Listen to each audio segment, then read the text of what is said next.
All right. It's showtime. So we're going to start rolling the next clip to introduce the next topic. Fundraising. So this is the biggest topic that creates a lot of angst among early stage entrepreneurs. It's a big topic to tackle.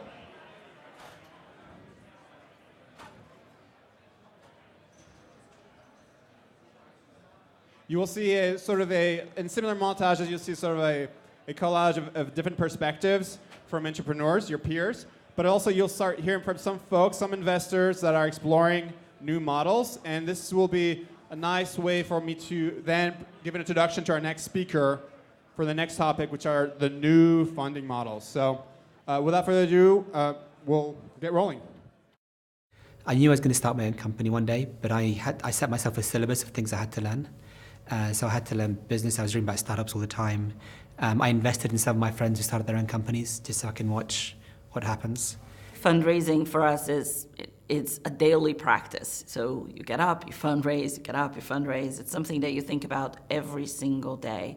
You learn over time the implications of an institutional investor versus an angel, which would then inform my strategy next time I do this. But I only knew that by doing it. And I feel like now I'm much more prepared to do it again, much more efficiently. If you don't want to do a lot of work, I would suggest a whole other business, because this is, in biotech, and when it comes to funding, you're doing sprints and marathons on a daily basis. Knowing what I know about the subtleties of investors and who invests in what and why and how, I would be able to very quickly move into the areas that make the most sense for us. We approached all these people initially as mentors. We got to know them very, very well as mentors. It also gave them a chance to really get to know us. Because it's a seed round, we want and expect that there will be a lot of transparency. So we didn't try very hard to hide the things that we think are ugly about our business. Start developing relationships sooner, even if you're not, even when you're not even planning on raising money yet.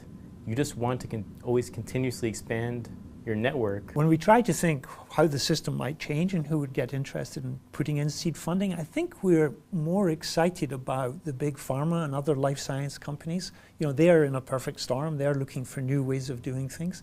A very effective way of them getting a big bang for the bucks is to put some money into early startup companies. And these companies, a lot of them have really good cash position right now, and so they're healthily investing in new companies.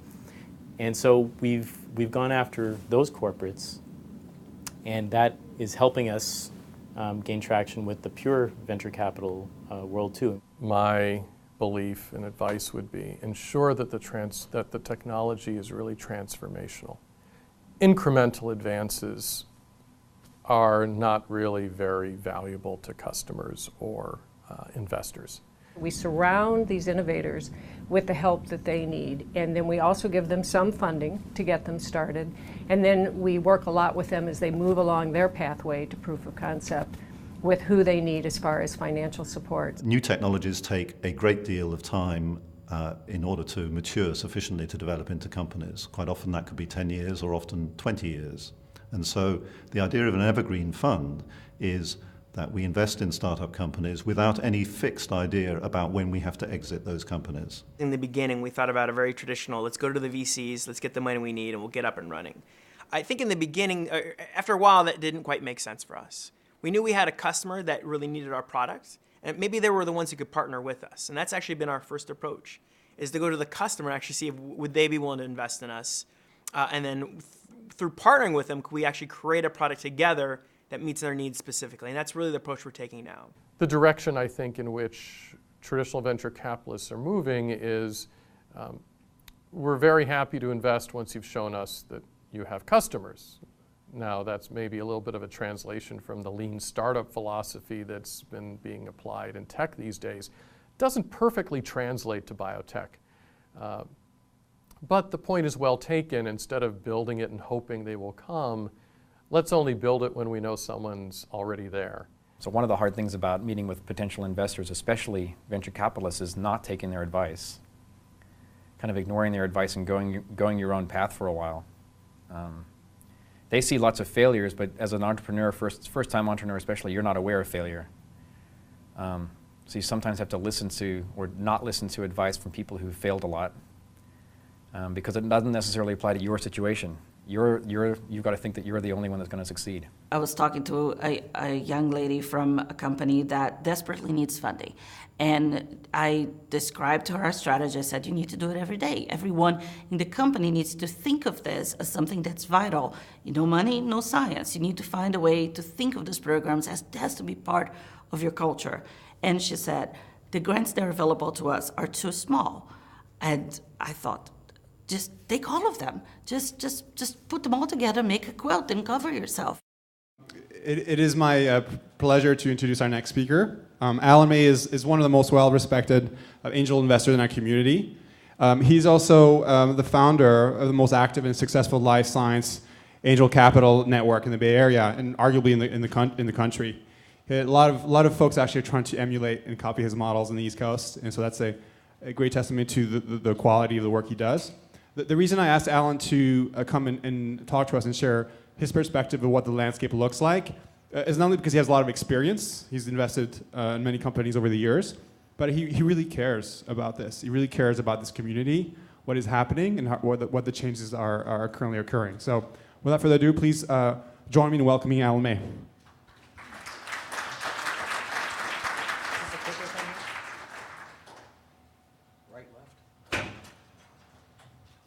Okay, how we doing?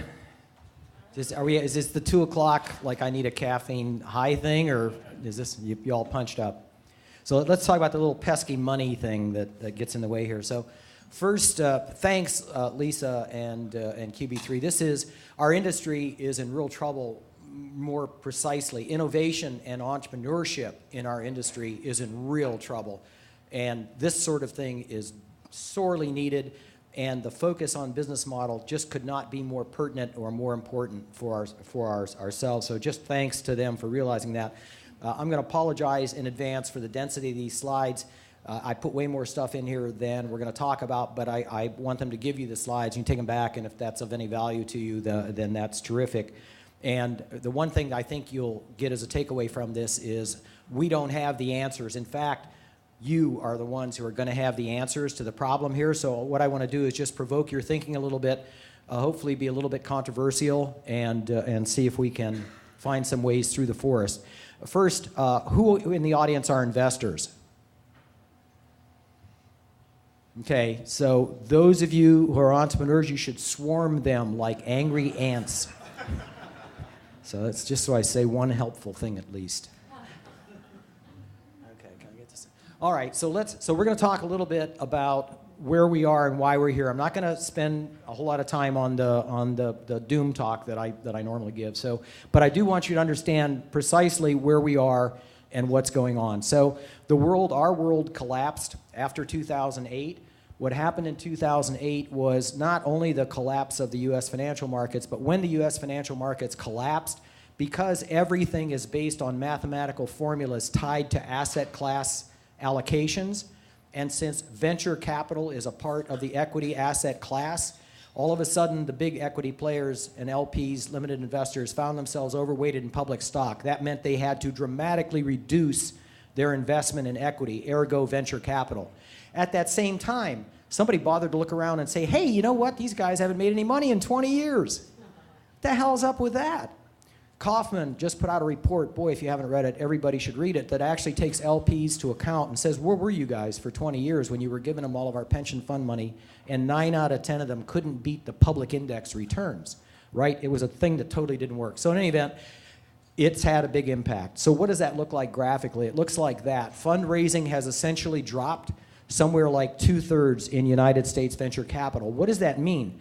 It means the number of funds that are available to give money to startups has fallen by 2/3. It means the amount of capital that's available to give startups has fallen by 2/3. Just like the government, all governments, somehow they still spend twice what they take in. So not only aren't they taking in what they used to take in, but they're still spending like they used to spend. So this portends poorly for startups.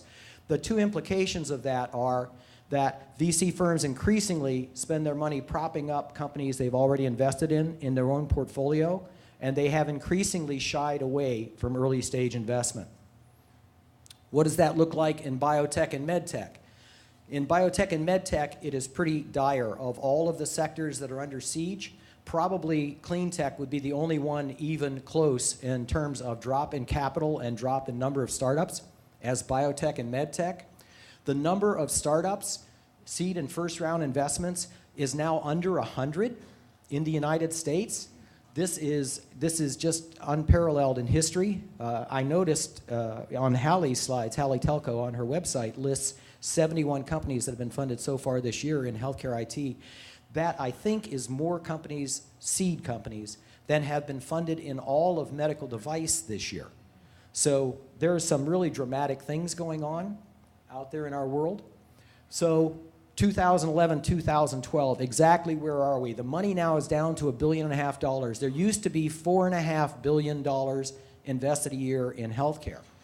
So 2/3 of the money has disappeared, right?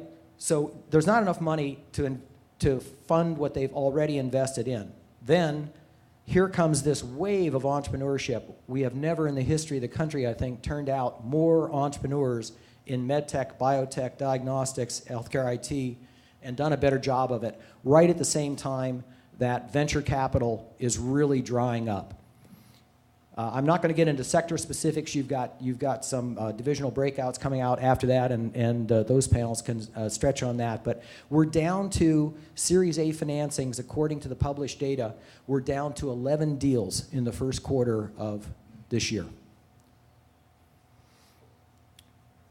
The LPs, it's gotten so bad from the venture standpoint that the people who invest in venture capital are telling the VCs not to invest in biotech and medtech. So things are looking a bit dark, we could say. PMAs, you know that PMAs are the long, more complicated pathway, regulatory pathway. By definition, they are innovation. The 510K, they had a blue one, you're going to make a red one, that's the incremental improvement. You're going to replace the blue one with a red one, that's the PMA. We're down to 10 PMAs now being approved in the United States. Why is it happening? Everyone knows why it's happening. The cost, time to exit, and complexity risk of medtech investments has dramatically increased in the last decade. The cost, complexity, and time to exit of IT and internet investments has decreased substantially in the last decade. Where does this money go? Why is that? These are both technology-driven investments. How can one be up a log and one be down a log? 3 letters. FDA. 75 to 80% of all the money a startup will ever raise and spend will be spent on the clinical trial. Even with that, 2/3 of those companies will get it wrong and won't hit their endpoints. And incidentally, reimbursement trials and outcome trials are coming too. We're not even going to go there because that gets way too seriously depressing. What does that look like graphed out? 510Ks and PMAs over the last several years plummeting in the US. And let's say you're lucky enough to invent something, discover something, build it, prove that it works, have intellectual property, get financed, actually get it through the FDA. But here's reimbursement. They're down to disapproving 2/3 of petitions for reimbursement that are filed. So if you can get it approved, they don't want to pay for it anyway. So that's the little world that we're walking into. So what does that mean? Do we all just give up and go away? No. Things are evolving. We are in an evolving period. The thing that is perfectly clear, we know that the system that worked in the previous 2 decades is not going to work going forward. We don't know what system is going to be in place 10 years from now. We are in that little period of churn here in the middle where we're all trying to figure out, wow, where do we do now? Where do we go? What's coming up? So this is the takeaway slide. These are the things we're going to talk about. These are the biggest changes, I think, going on in our industry. And we're going to take each one of those and just spend a few minutes on them. And I want to do this quickly because we've got such a fabulous panel. We want to have their input on all this. So look, angels have always been the answer anyway. It's just, it was overshadowed by a bunch of venture folks. But there's $20 billion of angel money invested every year. There's about $20 billion of venture money invested every year. So what's the difference between angel and venture money? Well, first, angel money is it's our money. We're not fund managers who get paid to manage somebody else's money. This is whether we send the kid to college or invest in your company. That's the kind of money it is. Secondly, it's virtually all focused on the seed round and early stage. 85% of angel money is focused on the early round and seed stage. Almost 90% of venture money is focused on the commercialization or expansion round. So it was always a bit of a myth that VCs funded seed or early stage, particularly in life science, although there are firms who do fund life science, some of which are in this room. Following 2000, angel groups exploded. There are reasons for that related to the collapse of the markets in 2000 and a way to protect ourselves. But what's more important about this is not the growth in number, it's the growth in sophistication and best practices. As we did this, people started to focus on investing. It became less of a hobby. It became more of a, what are the best practices? What about diligence? How do you do these things? What correlates to better returns, et cetera? These groups are about now where venture capital was in the 70s as an industry beginning to really specialize and focus on returns. LPs are now talking about angel groups, angel investing as an asset class. So it's been quite a shift. What's pivotal to us here in the room, 25 to 30% of angel money in the United States, that $20 billion, is spent on medical devices, biotech, and diagnostics. It's a huge amount of money being spent every year. It does break out heavily in favor of medical devices. Two things. Let me say this about the data. There's very, very little data on this kind of early stage investing. This is Kauffman. So Kauffman created the Angel Resource Institute that I happen to be chair of. Angel Resource Institute sponsored these studies with Silicon Valley Bank and CBI out of New York. This is our first year of data. We only found $1 billion worth of deals and about 1,000 deals. It'll take a number of years, 3, 5, 10 years, but someday this is going to look like Pricewaterhouse Money Tree, so you got to start somewhere. But it's showing already a real desire to invest in early stage and in devices, and it's even showing a desire the ability to invest in biotech and diagnostics, and we'll talk more about that. So a couple just really key things about angels. The interests of founders and angels tend to be much more aligned than with other investors. The way the current financial system works, the more money you raise, the more likely it is the last investor in will take preferences on their investment, sometimes a 3x with a participating preferred.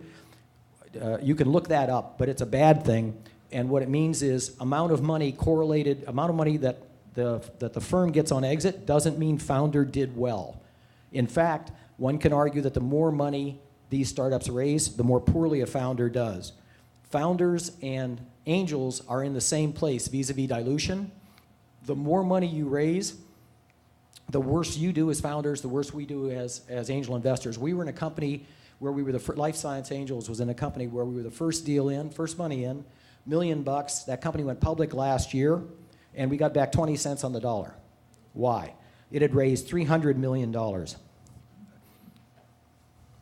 So I'm not going to spend any time on this, but how do you access angels and how do you get to angels? You can just look at the slides later on. This is important because it means there's a much greater variety of business models that angels will finance. And so when you're making your business slides and presenting your pitches, you've got a lot more flexibility in how you tune and aim those pitches when you're dealing with angels.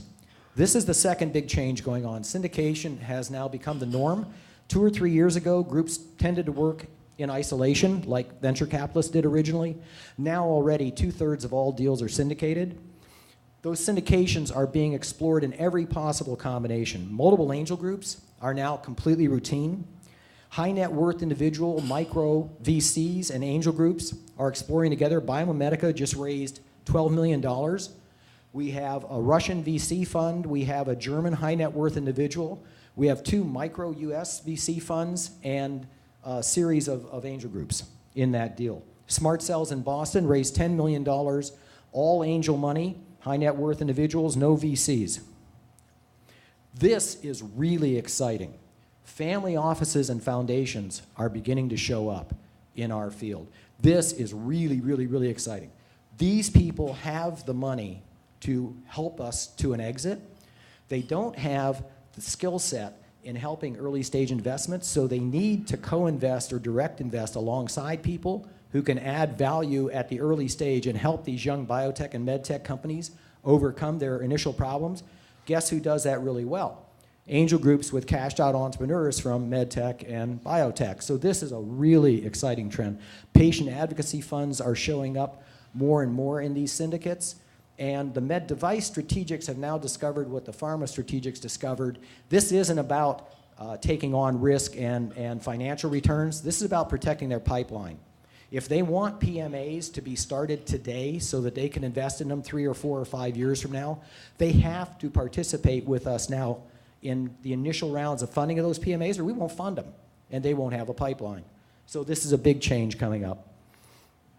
We talked this morning about GE Health Imagination. I'm sure Halle's going to talk about that. That's going to have a blockbuster impact. Foreign funds are beginning to come back in the U.S. Skolkovo Fund, you've all seen the news reports on them coming through the valley this week. That's a really big deal. Tech has now become active. This is a group that finances Chinese entrepreneurs with mainland money coming back in the United States. There are trends like these that will impact our industry. The ones we're going to talk about here a little bit more today, universities have realized that just having proficient tech transfer offices and getting the technology out there and giving them a pat is not good enough. They've got to participate with these companies. They've got to get out there with them, help them succeed, take risk, et cetera. We've got some great examples of that coming up on our panels. Nonprofits, very exciting. We've got Fogarty Institute, QB3 here today, the Royal Enterprise Fund, Rock Health, a number of these groups, whole new models. I don't think, were there any nonprofits like this 5 years ago doing this kind of stuff? I don't think there were. So this is huge. Calder Foundation Breakout Labs is Peter Thiel's effort to do this. So these are going to have big impacts on our business. So now what do we need? We definitely have got to have new business models. So we know that the old system won't work. We know that a new system is needed. We know we have to have better patient outcomes on less capital with lower money. We need new value propositions. We can talk about this later. We all know reverse innovation is coming. Interestingly, it's still very hard to get venture financed. Both these companies got financed, but we hid the fact that they're good examples of reverse technology. We can talk more about that. We don't want to spend time on this. Let's just look at a couple of quick business model differences. The one on the upper right, somebody usually said, yeah, that's a dime. No, no, no. The other thing up there on the right, that's a leadless cardiac pacemaker. We built that for $10 million, $1 million in angel money, $9 million in venture money, and we got a deal with a strategic to buy it for $100 million up front with $100 million earnout. Not fantastic, but not bad on $10 million. So that can be done. The second deal was the one I told you about, the one at the bottom, is synthetic cartilage. That's the deal with the German high net worth individual and the Russian fund. So new combinations, new techniques. There definitely is good news. Here is the last piece of good news. M&A is coming back alive. M&A went dead on us for a couple of years. They were protecting their money and not buying, and when they did buy, they were buying at rock bottom prices and taking advantage of us. That's changing. They're coming back in. The size of the deals is looking attractive. And as these exits occur, and those VCs who are in those companies get back returns in the angel groups, that'll spur interest back in early stage investing, and you'll see the cycle repeat itself, and we'll be coming back in. Halle's going to help us understand what healthcare IT is all about. We'll just leave that one for her. And then we'll start our panel. Can I ask Halle and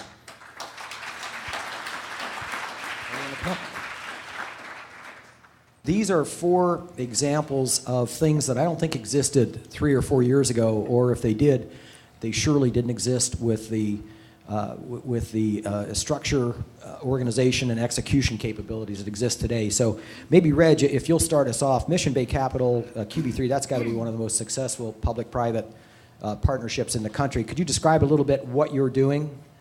Yeah, so I'm Reg Kelly. I'm an academic. I'm a professor.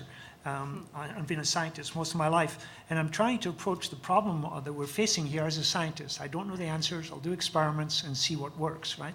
And so what did we try here? We realized that universities had to come down from the ivory tower and do something about the problems of society. And one of the things that we said, how can we best do that? So there are two things we obviously have to do, right? Is to increase the probability of success of companies and reduce the cost of forming them. That's the only two solutions. They all fall into those categories. How do we actually improve the probability of success? We try to actually de-risk the companies as much as possible while they're still within the university. So we do this in two ways. For example, we now have a high-throughput screening facility, which has a couple 100,000 drugs, which we can all fully robotic, so we can test things. And we've brought people back in from industry to run them within the university so that we can do this type of thing. The second thing is that was to try and find out, is there a demand for, is there a whole pool of university research that's not getting out and could benefit society? So with help of money from $1 million a year approximately from a donor, we're able to show that 20% of our faculty actually had research which was post-NIH, which could benefit society, but they had no money for the last 100 yards. So we were able to fund some of those. Of the first 9 we funded, 5 of them turned into companies and 3 of them into patents. So if you have the money for that last 100 yards, you can make a lot of difference. This is the big constriction point for getting this stuff out of universities into society. Then when you get them outside the university, the key thing, as we talk about a lot today, is lean startups. How can you adapt the lean startup model for the biotech industry? We've been very much involved, my colleagues and myself, in trying to do that. One of them is that faculty members in general make pretty lousy people to run companies. You know, they're very distracted. They've got lots of other things to do. You need someone who can work 24/7 on peanut butter sandwiches. Graduate students and postdocs are perfect. They've had years of training to do that, right? So we try to encourage them to start companies, but they don't know much, so we have created a mentorship thing, which isn't to give classes and lectures. We actually have a Startup in a Box program that takes the student and runs them through a checklist of everything they have to do, start up a company, set up an account, and so on. But for each of those, we have someone who's willing to do it for them, so that lawyers who agree pro bono to do freedom to operate things for them, or we already have a bank that will give them free checking accounts. So this is not just another lecture course. This is actually a hands-on how you do that. So we have we started this 6 months ago. We have about 40 of these people already in our Startup in a Box program. So we first get them some training. Then they don't have any money, right? They are living on their credit cards. So what we try to do is to come up with our own venture fund. So although my colleagues and I have absolutely zero venture experience, we're able to raise a very tiny fund. We didn't want to compete with the big funds, so we tried to raise just a 10 million fund with 1 million from 10 LPs. It was 2008, a tough year, but we raised 11.3. It turned out not to be so difficult. Why are we doing this? Well, the idea, again, is because all my life I've been spending judging scientists. That's my job as a professor, right? So we actually can tell who are the good scientists, particularly who are the good scientists and who are the good science coming out of universities. We couple that with incredible pro bono mentorship from people like Brooke Byers, of Kleiner Perkins, Caulfield Byers. They give us help to select the correct companies. So we've been invested in 8 companies over the last little while. Last thing I want to mention here is we also, and Doug Crawford, my colleague, will talk in the next session, which I strongly recommend you hear. We've been able to start the idea of, can you actually have an incubator, which is a little bit like adapted to the life sciences. We have a micro incubator. You can rent out a single space. It's only a single bench, 200 square feet, a couple $100 a month. Started this about 4 or 5 years ago. Quite incredible. We've had 63 companies go through now. We've got 45 currently. We're on 5 locations here. We're getting demands 2 to 4 per week to be into our incubator. It's working extremely well. How do I say that? Well, we've managed in this short time, on only $6 million coming into from the university, to create 280 jobs and bring in $230 million in outside funding into those companies, right? Now when you have 63 companies, you can begin to get some numbers. This is why we're sort of an empirical approach to this. So despite what Allan says, of those 63, I only think about 2 of them have got funding from foundations. So currently, as yet, it's not picked up to be a current thing. About 25 million came out in small business grants.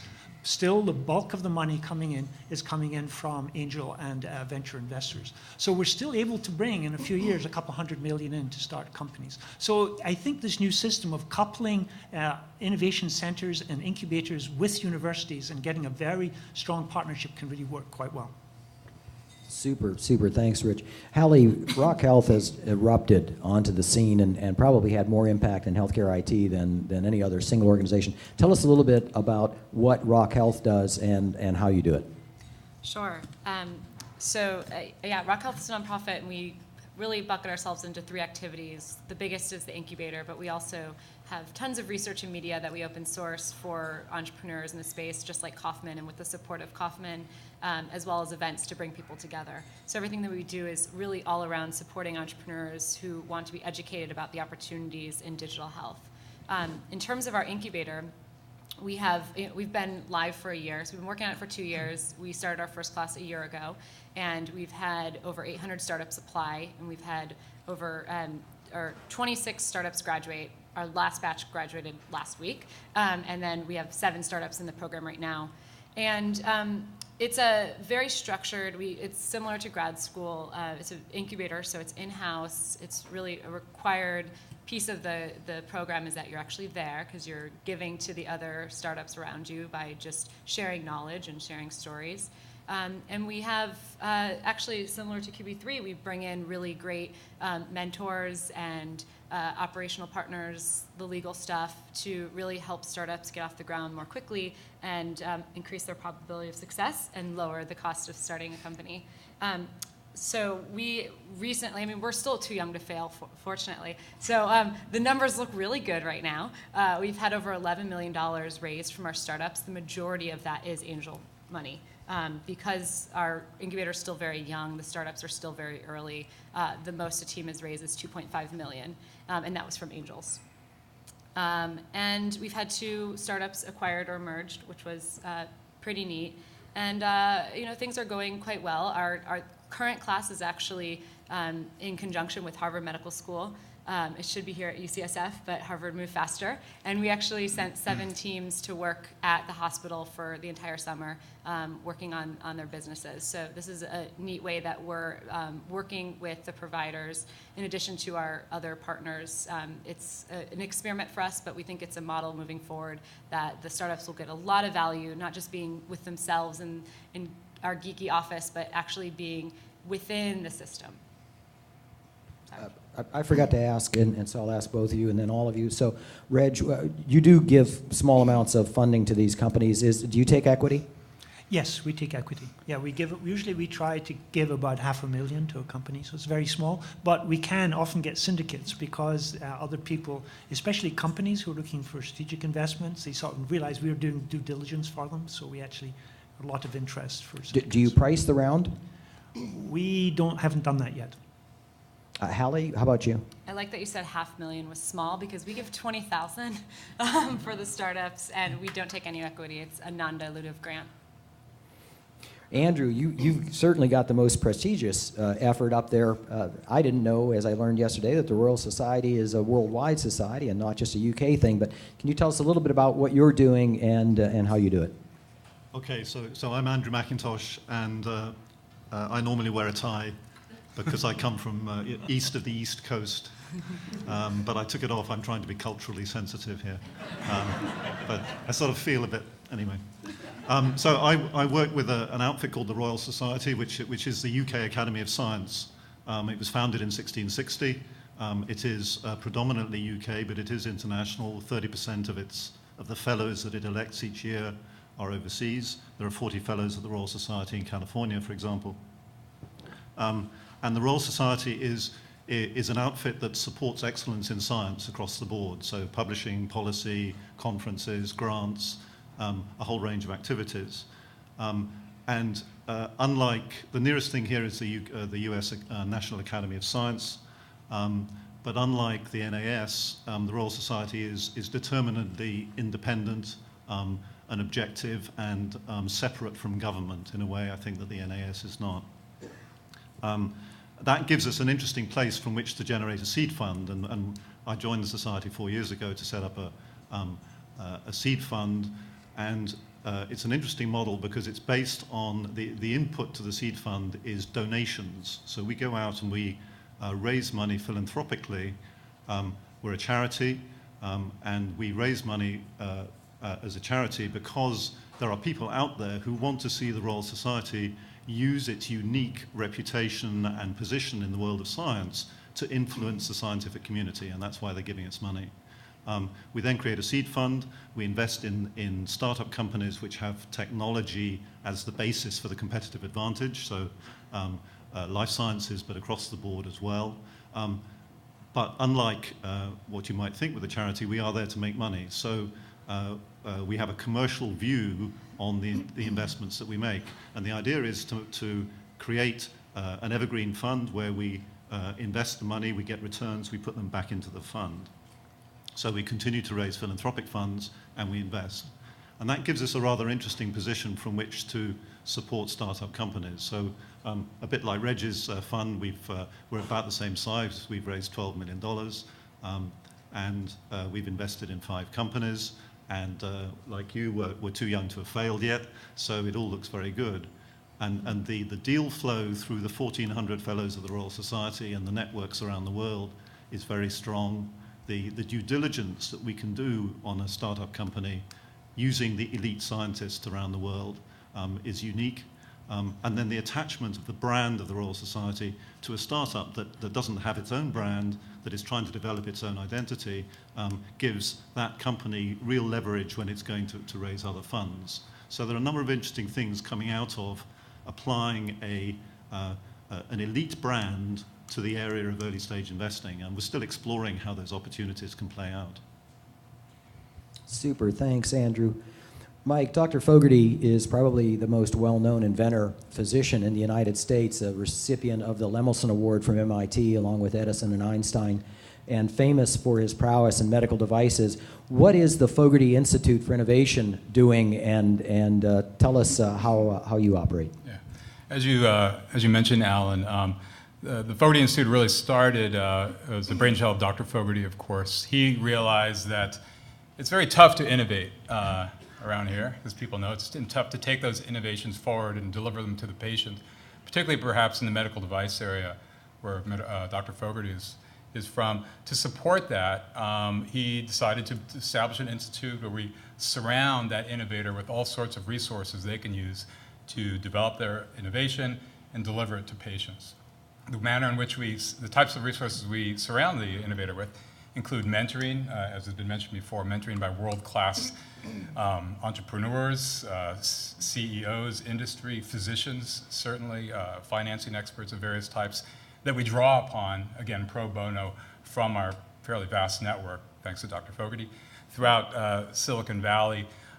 So all that type of mentoring, also clinical input. The Fogarty Institute seems sort of unique to me in terms of incubators that we've, of course, looked at around the nation. We have an important strategic partner. It's a community hospital, El Camino Hospital. With that partnership, our innovators, they actually can get hospital badges and walk in, observe in an OR, observe in a cath lab, see procedures happen. These are procedures that are relevant to the device they're developing, and they can really have rapid design cycles for their innovative process. Additionally, we have, besides the incubation program at the Fogarty Institute, we actually also have a clinical research program. We manage about 42 clinical trials at this point. The nice thing about that is, of course, most for you, the software, et cetera, people are excluded perhaps, you're going to have to do some sort of clinical trial. When you start that clinical trial, it will, of course, depend on whether it's non-significant risk or if it's a PMA, et cetera, et cetera. But with our clinical research program, our innovators can go right next door to us, talk to a research staff, and understand what considerations they should be taken into account even now as they approach that threshold into the clinical space. And then, of course, we have space. It's much more, again, geared towards medical devices, medical technology. So we have a workshop, an engineering prototype shop. And then we do provide some funding. Again, it's more on the low side, probably in the $10,000 to $100,000 per company range. Really, the intent of the Fogarty Institute, this Valley of Death everybody talks about. There's probably multiple valleys of death, but it's to get the reason why they come to the Fogarty Institute, of course, is because they can't get money from anybody, really, except maybe some mom and some friends. But at the Fogarty Institute, what we do is we help them build technical and business validation so they can become fundable, do an A round of sorts, and then exit. At the Fogarty Institute, therefore, the way we try to facilitate that is we're becoming a venue for convening. That is, we have our innovators, and then also we develop relationships with angels, angel groups, and venture capitalists, so people can develop relationships that evolve over time at the Institute to facilitate the funding that's needed. So you've touched on this a little bit, but I want to start drilling down now. So let's look at specifically, each of you, why you do what you do. And as we've charged so clearly into the audience here, exactly what problem do you think you're solving? So why are you doing what you're doing, and or exactly what problem are you solving? So maybe Halle, let's start with you. So why I do what I do. So Reg Health actually started out of a graduate school project with my co-founder, who's an MD, and we were both MBAs. And we were looking around at the kind of the ecosystem about being a digital health entrepreneur, and found that it wasn't as inspiring as being a tech entrepreneur. And there really wasn't that support system and culture of creativity and fun that there is around consumer web. But healthcare, more than any other sector, deserves the attention from really smart entrepreneurs. And so we worked with a professor to understand the space, who was in the space, what were the biggest barriers, and kind of our solution was Reg Health. And it was named after the Reg Center for Entrepreneurship at Harvard, which the Reg Center is also here now. And so we feel like we're really filling that gap.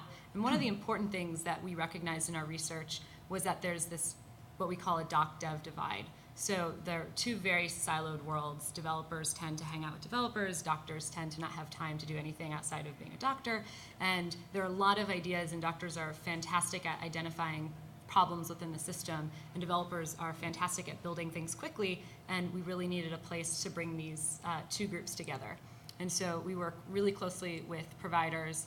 We have teams that come to us that have, our favorite teams are ones that are mixed. We had a team that just graduated last week that was a pharmacist and a developer. Borna on his team over there, they have a doctor on their team, and we find that the teams that have kind of these diverse perspectives with people with different backgrounds tend to be the most successful. And we want to see more teams that are cross-disciplinary. So just as a narrative comment, the U.S. government is doing about all it can to make interactions between industry and physicians illegal. So when you think about what she just said, and when you think about the necessity for the interaction between physicians and medical device developers, it's just, you got to wonder what world we're in. But all right, let's just skip that one. So Reg, how about you? So why are you doing it, and what problem are you solving?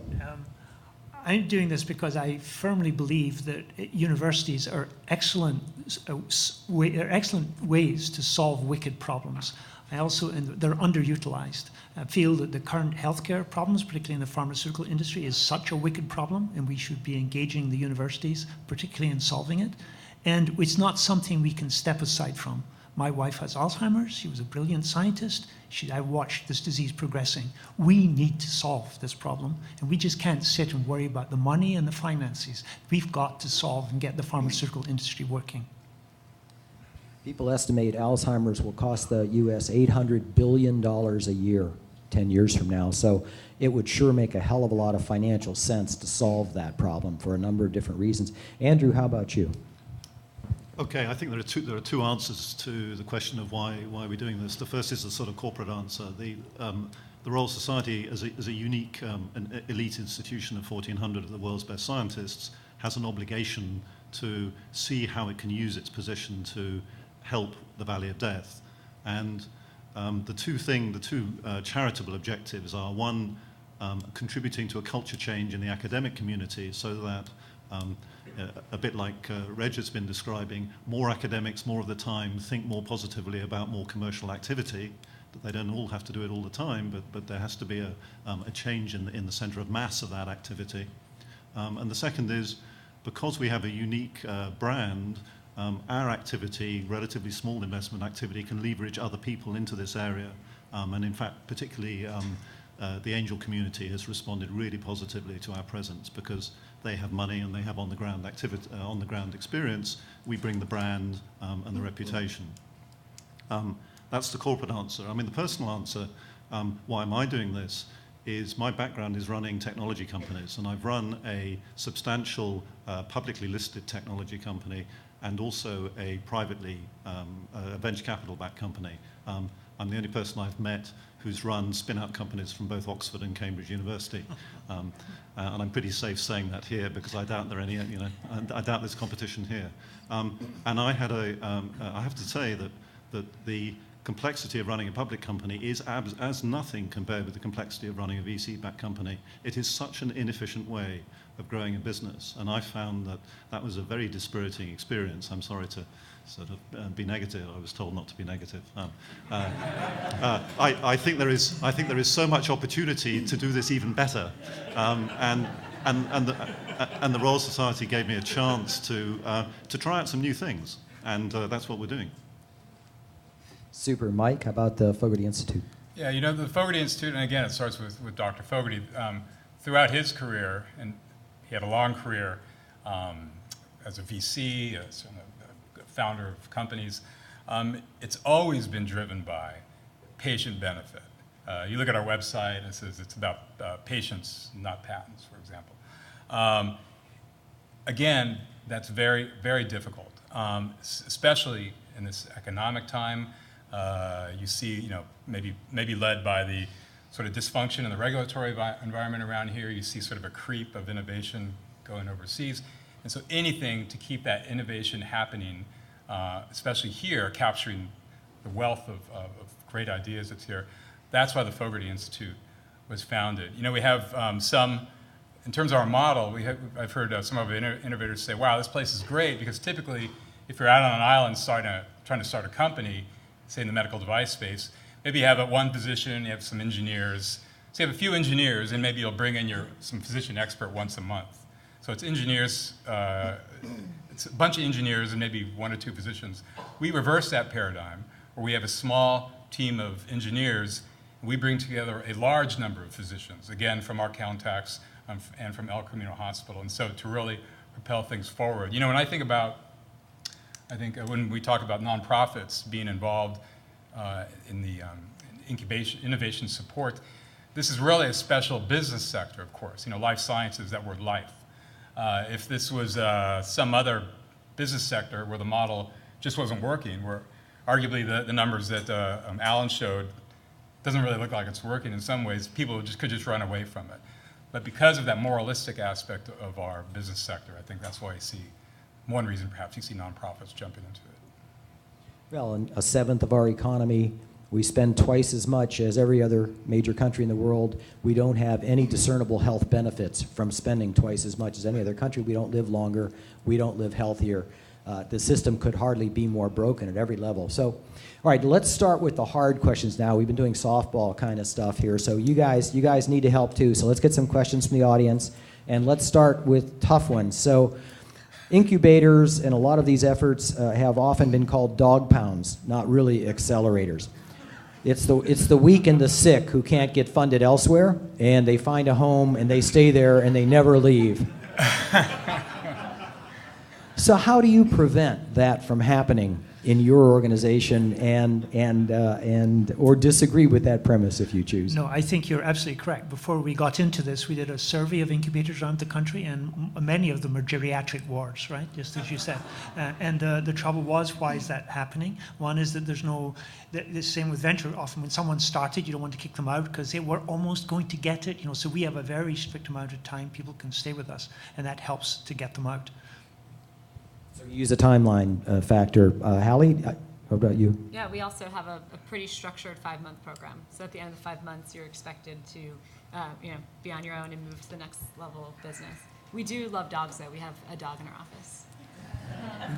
We used to refer to stopping funding on weak companies as drowning puppies, but that's a bad way to put it. So, and we're very dog friendly, and we have dogs in the office too. Mike, how do how do you guys handle getting companies through the process and out the door? Well, we like to think that part of it is the way we select our companies. We go through a very rigorous selection process where we get especially physician eyes on opportunities, applications very quickly to understand what's the clinical need it's addressing and how feasible is it, et cetera.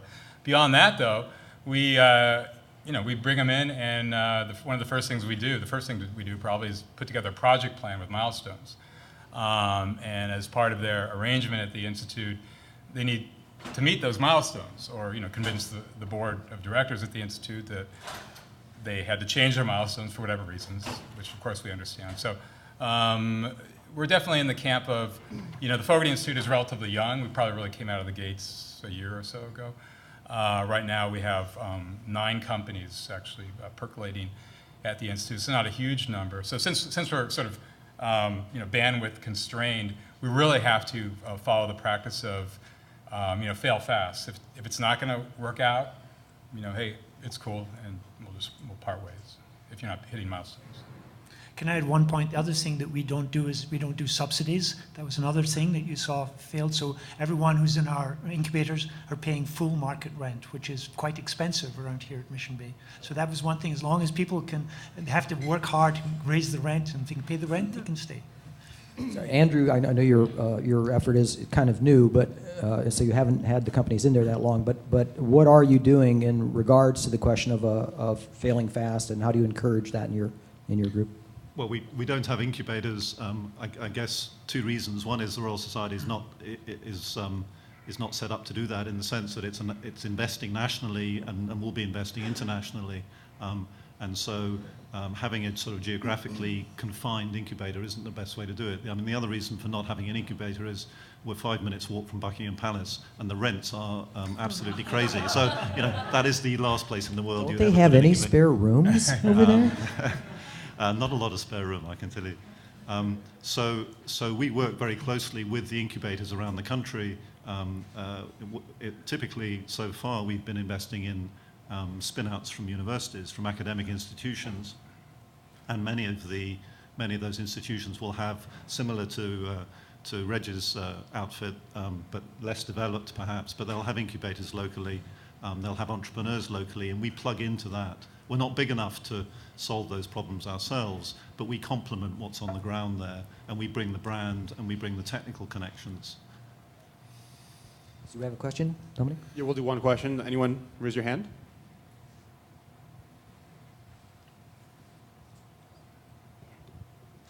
My name's Joshua Sestak again. My question kind of revolves around this. A lot of the entrepreneurs here, I mean, there's 150 or 170 of us, and we're in these early stage companies, and we're all clamoring for the opportunity in such incubators that have these specialties, and so how do you kind of delineate yourself from the group when you're this early stage and not fall into the trap of just being, oh, that's a great idea, you should continue working on it, but we're going to go with this company that's just a little bit further along. And so how can we kind of continue to develop our plan, and whether it's pharmaceuticals or whether it's IT space or devices? I mean, I would say for us, it's again, it's we try to get the very experienced innovator physicians on our application. They're part of our review process, and so with that wisdom, being able to see the kernel of the idea and what is the potential when it does go through commercialization and delivered to the patient. So we don't look as much at the development stage, but what is it at its essence, and where will it go? We have even in that range of 9 that are in residence now and 10 total we've had, it ranges from just a very raw a PowerPoint to something that's been a device that's been through preclinical studies in an animal. Can I say there's 2 things. For the incubators, and this is actually, I was just in the Dispendi Institute earlier this week, we have the same principle. It's very, very hard with a very early stage company to know whether it's going to work, right? It's such an amazing combination of the personal talent, the idea, the market, and so on. It's almost impossible to judge, to be honest. So what we try to do is just let as many people start as possible. If you can raise the money and pay the rent, come into the incubator and have a shot. And so it's more or less using sort of biological selection rather than construction processes, right? You let everyone try it and see which one wins. We don't do that with our fund, right? But I have to say that having just watched, say, the success record of, say, the Sand Hill Road investors here, I don't think they could do just as well by putting a pin in a map than trying to actually decide. Because the ways that someone just said that what's 50% luck is what it decides whether any investment's going to be successful. It's really hard to know who's going to win and who we should invest in. So we're a little short on time, and we're going to need to wrap up. But I want to ask one question of all of you, and try to be a little bit more specific to the audience. So I think the metrics are not number of things started, number of employees employed, or number of square footage occupied. I think it's exits from an investor standpoint, and I think it's patients helped. It's technology translated to patient benefit. Those are actually the metrics that count. So can you give us examples? Let's go down the line. Can you give us examples of one of the companies that you've worked with who got funded, went on to become successful? What was it about them that made them stand out to get that funding to hit towards the finish line? So one of our first 10 companies was acquired for $25 million because it had a way of tagging DNA that was particularly unusual, and it was picked up very quickly by Affymetrix. And so that's how they made it. How much cash in? I think it was about $1 million in. Beautiful. Andrew? We've had no exits yet. We're too young to fail. But we have made Indicia of success. What is it you think in the companies you're working with that is likely to make them fundable? What's the thing that stands out? We have one example. We have two investments, follow-on investment in a business that deals with liver transplants. So it prolongs the time between the donation of a liver and the transplanting of that liver, and it increases the time from 2 to 3 hours typically at the moment up to 24 to 48 hours, which transforms the logistics of how you do organ transplantation, in particular liver transplantation. And the main reason we looked at that and invested in that was that there was 10 years work between a clinical transplant surgeon and an electronics engineer trying to solve the problem of how you persuade a liver that it's still inside the body when it isn't still inside the body.